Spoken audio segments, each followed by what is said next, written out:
In the name of the Father, and of the Son, and of the Holy Spirit. My Lord and my God, I firmly believe that you are here, that you see me, that you hear me. I adore you with profound reverence. I ask you for pardon of my sins and grace to make this time of prayer fruitful.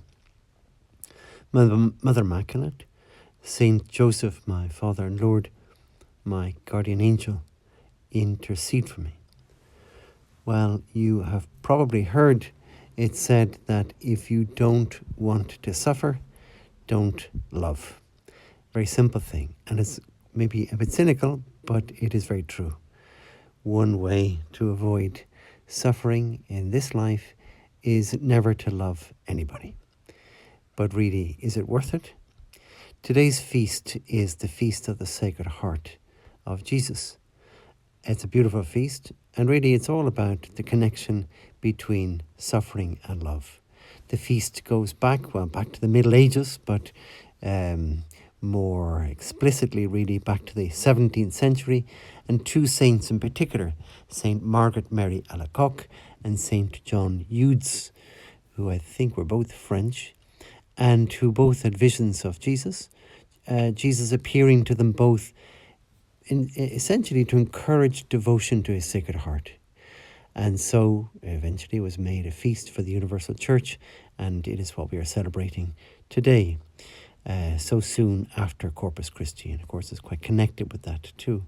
So I thought for these 10 minutes with Jesus, we would look at Jesus at the Gospel passage that makes a very dramatic connection, almost a physical connection between suffering and love, your suffering and your love.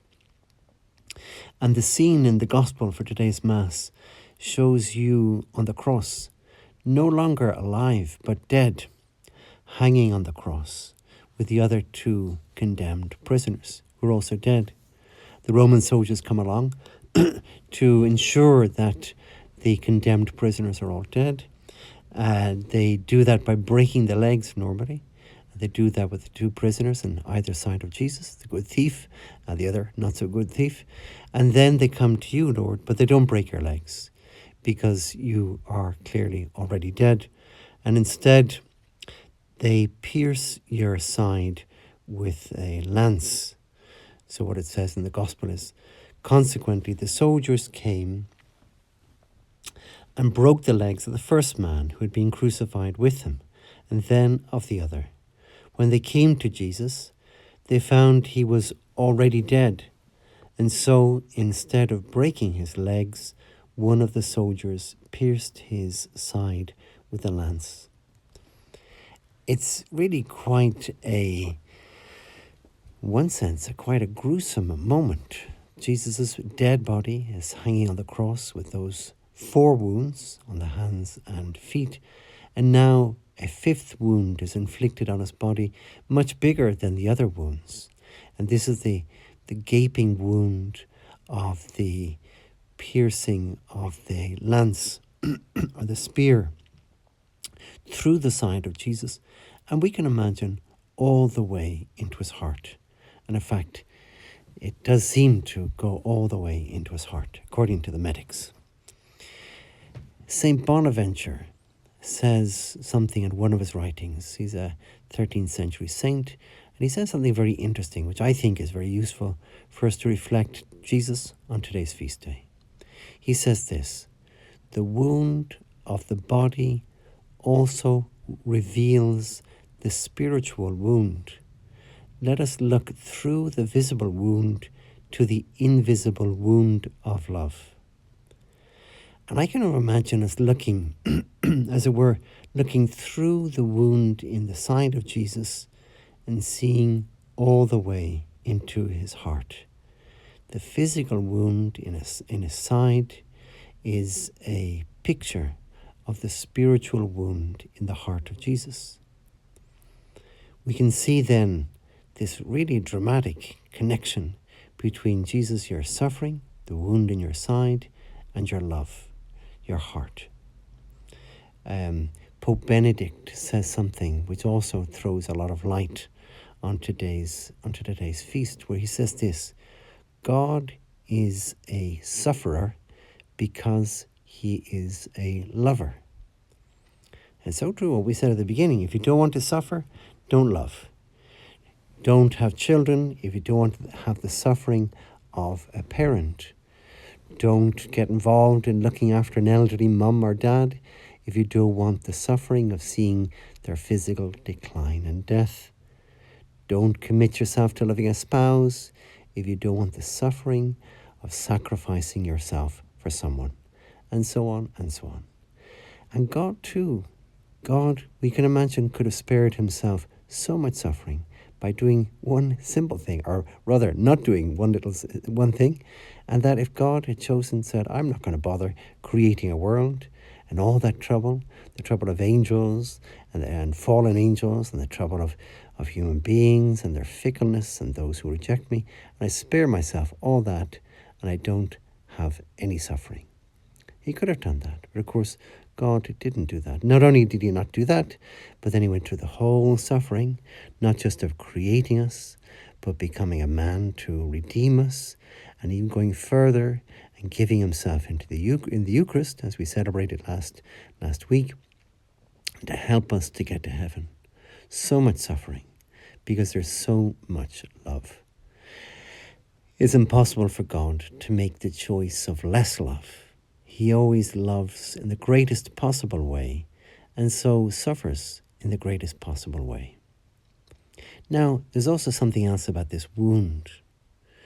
I didn't read the full line, because it talked about them coming to the condemned thieves, breaking their legs, coming to you, Lord, not breaking your legs, but piercing your side with a lance, and immediately there came out blood and water. So from that very violent moment of the piercing of your side, immediately, almost like in response, there comes out blood and water. And the Church has always seen that blood and water as symbolizing the sacraments. The water symbolizing the first sacrament of them all, baptism, and the blood symbolizing the queen of all the sacraments, the Blessed Sacrament, Eucharist. And to my mind, it looks like Christ is literally drowning evil in an abundance of good. The evil, the violence of that piercing of his side, and his response, God's response is, well, I'm going to drown that evil with even more good coming from my dead body. And we know the tradition is that the man holding the lance, the soldier, is called Longinus. Maybe Saint, I'm not sure, he might be Saint Longinus, but that he is converted by that water and blood coming down on him. And in this way, Jesus is showing us something which is so important, and it's so important about today's feast also. And we could sum it up by saying, love always triumphs. Love always triumphs. These were the last words I heard during the week of a French nun, Sister Mary Henrietta. She was one of the 16 martyrs of Compiègne. I don't know if I spelled that correctly said that. Compiègne in France, a Carmel. So they were Carmelite sisters and lay members of this Carmel, and 16 of them were brutally executed by the guillotine during the French Revolution, during the Reign of Terror. The 16 of them were martyred on the 17th of July, 1794. But they died a beautiful death, singing psalms, looking after each other, happy, even though they're treated really brutally by their imprisoners. But this nun, Mother Teresa of St. Augustine, not Sister Mary Henrietta, it was Mother Teresa of St. Augustine, she was the prioress. She was the last of them to die. And as she was being taken up to the guillotine, her last words were, love always triumphs. So today's feast day is also an expression of that. Jesus' love for us is so powerful that it drowns all evil in the abundance of his good. I give thanks, my God, for the good resolutions, affections, and inspirations you have communicated to me in this meditation. I ask you for help to put them into effect. My Mother Immaculate, Saint Joseph, my Father and Lord, my guardian angel, intercede for me.